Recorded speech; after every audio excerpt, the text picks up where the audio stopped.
Good morning guys, grabe sobrang nakakalungkot na pangyayari dahil sa bagyo guys. Dahil sa bagyo kagabi, grabe nangyari sa amin kay Jaguar. Si Jaguar, di ko alam kung anong gagawin ko nito. Sirang-sira talaga yung Jaguar. Ang pangit. Akalain mo, sobrang lakas ng ulan, sobrang lakas ng baha sa kalsada, tapos sobrang lakas pa ng hangin.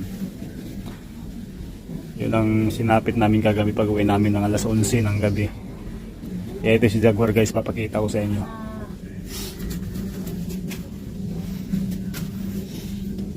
Ayan guys, grabe oh. Yan, grabe ang ilalim. So hindi pwedeng hindi natin ito banlawan guys, kasi tubig ulan kasi. Yun kasi yung tubig ulan, yun yung malakas ng kalawang. Pati sa ilalim. Yan.